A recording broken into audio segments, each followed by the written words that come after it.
Viral ವಿಡಿಯೋಗಾಗಿ railway ಆಸ್ತಿ ನಾಶ, ಸೀಟಿನ ಹೊದಿಕೆ ಹರಿದು ವಿಕೃತಿ ಮೆರೆದ ಯುವಕನ ವಿರುದ್ಧ ಆಕ್ರೋಶ. ಭಾರತೀಯ ರೈಲ್ವೆಯ ಸಾಮಾನ್ಯ ಕೋಚ್ ಒಳಗೆ ಗುಲಾಬಿ ಶರ್ಟ್ ಧರಿಸಿದ ವ್ಯಕ್ತಿಯೊಬ್ಬ ಸೀಟಿನ ನೀಲಿ ಬಣ್ಣದ ಹೊದಿಕೆಯನ್ನು ಹರಿದು ಹಾಕುತ್ತಿದ್ದರೆ ಆತನ ಸಹಚರ ನಗುತ್ತಾ ಅದನ್ನು ಮೊಬೈಲ್ನಲ್ಲಿ ಚಿತ್ರೀಕರಿಸುತ್ತಿದ್ದ ದೃಶ್ಯ ವೈರಲ್ ಆಗಿದೆ.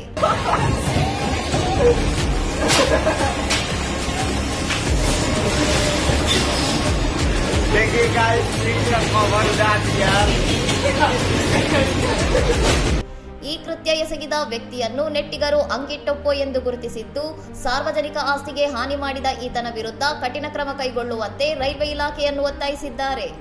ವಿಡಿಯೋದ ಕೊನೆಯ ಭಾಗದಲ್ಲಿ ಯುವಕರು ಚಲಿಸುತ್ತಿರುವ ರೈಲಿನ ಕೋಚ್ ಫಿಟ್ಟಿಂಗ್ಗಳಿಂದ ನೇತಾಡುತ್ತಾ ಅಪಾಯಕಾರಿ ಸಾಹಸ ಮಾಡಿದ್ದು ಪ್ರಯಾಣಿಕರ ಸುರಕ್ಷತೆಯ ಬಗ್ಗೆ ತೀವ್ರ ಕಳವಳ ಮೂಡಿಸಿದೆ.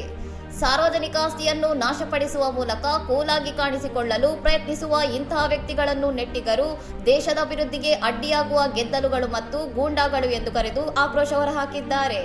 ಸಾರ್ವಜನಿಕ ಸ್ಥಳಗಳನ್ನು ದುರುಪಯೋಗಪಡಿಸಿಕೊಳ್ಳುವ ಮತ್ತು ಸರ್ಕಾರದ ಆಸ್ತಿಗೆ ಹಾನಿ ಮಾಡುವ ಇಂತಹ ಕಿಡಿಗೇಡಿಗಳನ್ನು ಪತ್ತೆ ಹಚ್ಚಿ ಕಠಿಣ ಶಿಕ್ಷೆ ವಿಧಿಸಬೇಕೆಂದು ಸಾರ್ವಜನಿಕರು ಪೊಲೀಸರನ್ನು ಆಗ್ರಹಿಸಿದ್ದಾರೆ. ಇನ್ನಷ್ಟು ಸುದ್ದಿಗಳಿಗಾಗಿ ನೋಡ್ತಾ ಇರಿ ಸೌರಂ ಟಿವಿ.